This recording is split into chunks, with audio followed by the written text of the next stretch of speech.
हर्षकिरण news बातमीपत्रात आपलं स्वागत आहे। बुद्धगया मुक्ती आंदोलनाच्या समर्थनात शहापुरात शांतता रॅलीचे आयोजन। बुद्धगया येथील महाबोधी महाविहार मुक्तीसाठी देशभरात आंदोलने होत आहेत।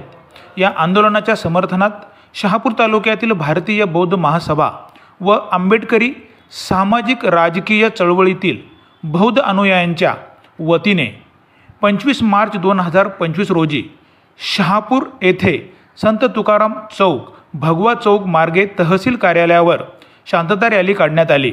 यावेळी तहसीलदार परमेश्वर कासोळे यांना दिलेल्या निवेदनात बोधगया टेम्पल BTMC कायदा 1949 रद्द करा, महाबोधी महाविहार मॅनेजमेंट कमिटीमध्ये गैरबौद्धांचा समावेश नको, महाबोधी महाविहार परिसरात गैरबौद्धांचे झालेले अतिक्रमण हटविले जावे, येथे सुरू असलेले कर्मकांड प्रतिबंध घालण्यात यावे, अशा विविध मागण्या नमूद असलेले निवेदन शासनाला सादर करण्याकरिता शहापूर तहसीलदार कार्यालय येथे शांतता रॅली काढून तहसीलदार परमेश्वर कासोळे यांना निवेदन देण्यात आले।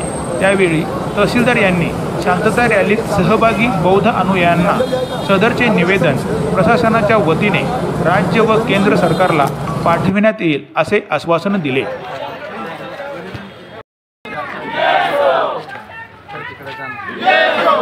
डॉक्टर बाबासाहेब आंबेडकरांचा जय हो, तथागतांचा जय हो, डॉक्टर बाबासाहेब आंबेडकरांचा जय हो।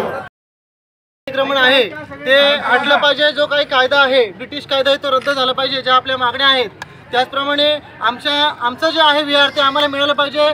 या जो मुक्ती आंदोलन आहे यासाठी आपण जे बुद्धविहार आमच्या ताब्यात मिळालं पाहिजे आणि जो काही ब्रिटिश कायदा आहे तो ब्रिटिश कायदा मोडून आमचे बुद्धिस्ट लोक त्या ठिकाणी ते विहार व्यवस्थापन समितीवर घेतले पाहिजे। अशा प्रकारच्या ज्या काही आमच्या मागण्या आहेत ते निवेदन आम्ही तहसीलदार साहेबांच्या मार्फत बिहार सरकारला या ठिकाणी पाठवत आहोत।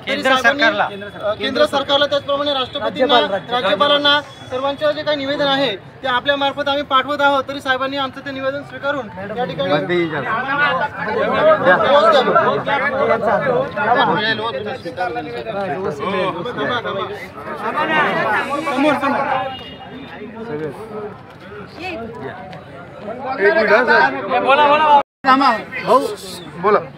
भारतीय बौद्ध महासभेतर्फे आता जे काही बोधगया मंदिर अधिनियम 1949 और इसके प्रशासन के संदर्भ में जो हमको अभी निवेदन जो काही प्राप्त झालेला आहे ते निवेदन माननीय राज्यपाल महोदय, माननीय प्रधानमंत्री आणि माननीय राष्ट्रपती भारत सरकार सर्व जे काही प्रशासन आहे त्याकडे तहसील कार्यालय शहापूर मार्फत पाठवलं जाईल।